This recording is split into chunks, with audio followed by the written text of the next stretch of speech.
Alrighty, welcome Intro Stats students. I'm Luke Stone. I'm Nathan Sampson. And we're here to talk to you a little bit about time series, ARIMA plots, and just some data that we've been working with recently. So let's get right into it.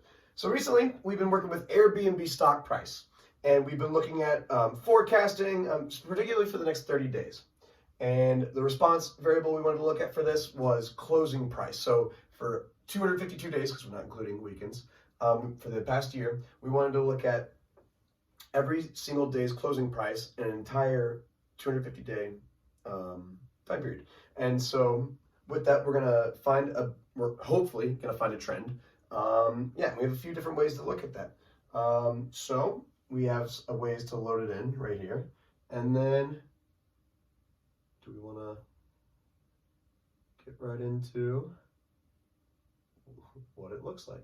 Also, bear with us a little bit. It's going to be a little bit slow scrolling down throughout it, and sometimes it might stall on us. It's stalled right now.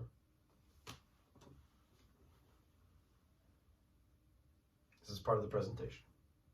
There you go.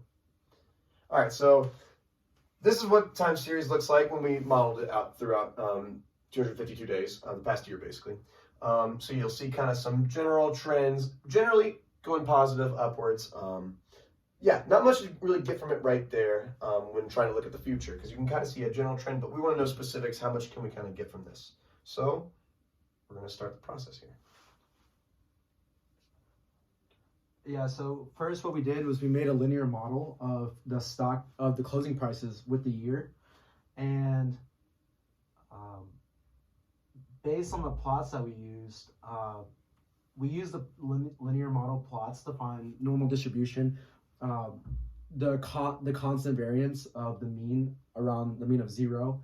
And so what we found in the QQ plot was that it's pretty tight knit. There's no skewed or curvature in the QQ plot, which means that there's a normal distribution in the data of the stock prices.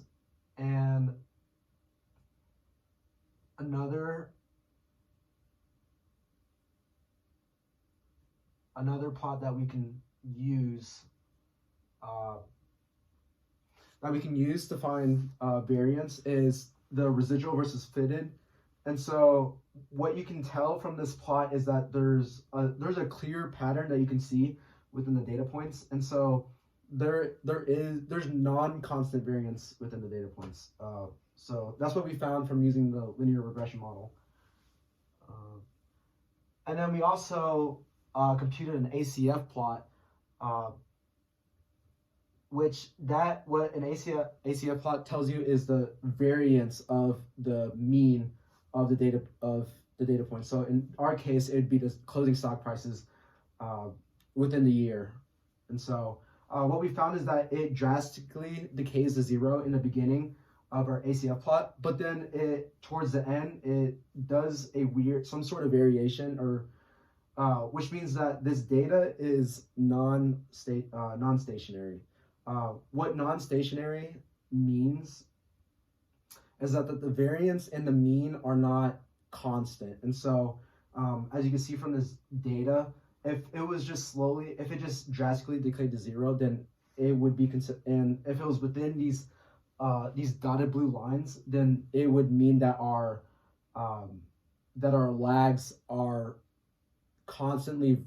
there's constant variance, which means that it's stationary, which also means that they all have the same mean, basically. So that's what we got from our ACF plot right there.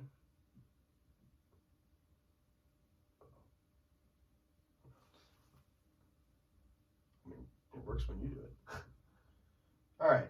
So then we wanted to look at a few different models using this kind of thought process. And so we looked at about 10 different ways of looking at it, and we got to 3 good models using AIC scores. Now these AIC scores are kind of what tell us how good the model is. And so we got looked at, like I said, 8 different models, and we found the 3 with the lowest AIC scores. And we tried to look at, okay, what is it about these models that make them have the lowest? So we noticed, firstly, in and in these Riemann models, there's 3 parameters. There's P, D, and Q. Now, D was one that was in all of them, and D is the difference in the current what we're looking at versus just basically what we got from it was we see an overall trend throughout the graph, and that trend was positive. So of course in our best models we're going to be looking at that overall trend, and then we look at P. Now P was our auto-regressive term. That meaning we look at its auto being self and regressive meaning like it's past or autocorrelation. Sorry, or no, it is autoregressive. Sorry, bear with me. And so yeah, looking at self and then looking at the past ones. So we call those lags, looking at the before terms. And we see in P, we see slight, you can only look at like right before. And so using that with stock data can be kind of helpful for maybe predicting like the next 1 or 2 points.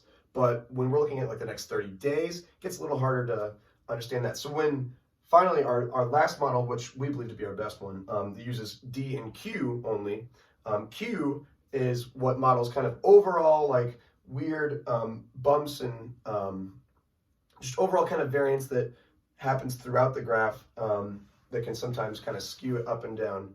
But overall, the D will have the general trend, and then Q just kind of accounts for the variance in it, the random variance. So we believe that having just a D and a Q, so a 0, 1, 1, would be our best bet for this model. And here's some equations. You gotta scroll up. It doesn't like it when I do it. We have some equations here that model the models that we thought were best. Oh, it doesn't want to. I know. It's being very tricky with this today. Oh, it's very far down. All right.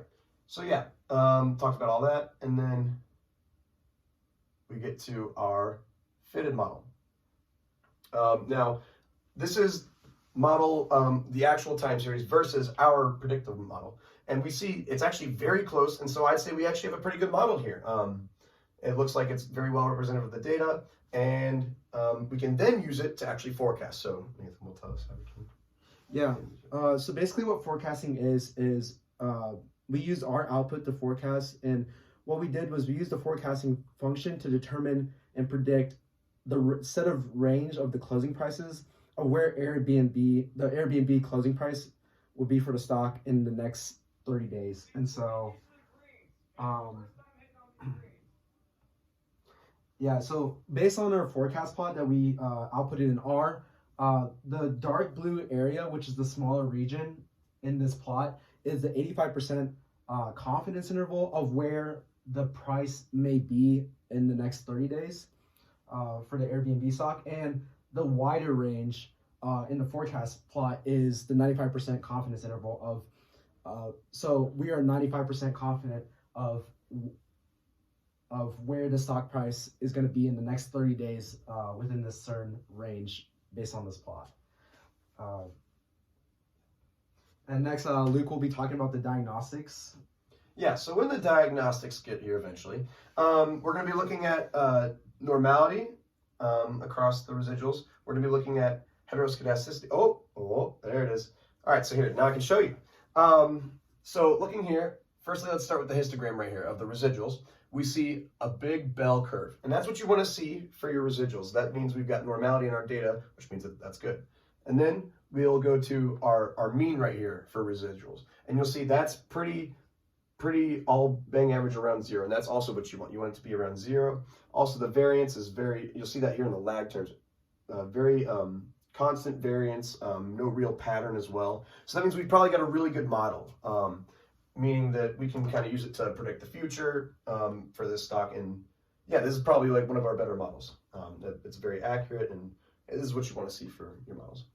Yeah, and now some of the limitations that we found doing this report is that just basing the best fitted model on the AIC values alone can cause overfitting, which although like adding many parameters to your AIC, like to your ARIMA models to determine the best fitted model, it can generalize unforeseen data that may be underlying that the ARIMA models like aren't catching. And then another limitation that we found was that the forecast range for the 95% and the 85% were just so large that it's not like very usable because of how of predicting like the stock price in the next 30 days because of how large the range is for those confidence intervals. And for what we did was we worked on this together, and how we did this report was we did the R output, and then we analyzed and we discussed, and then we just wrote our conclusions. And yeah, and then what we used is we used ChatGPT and R manuals to guide us in analyzing those plots for this report. Yeah, so thank you. Hope you learned something about Airbnb stock.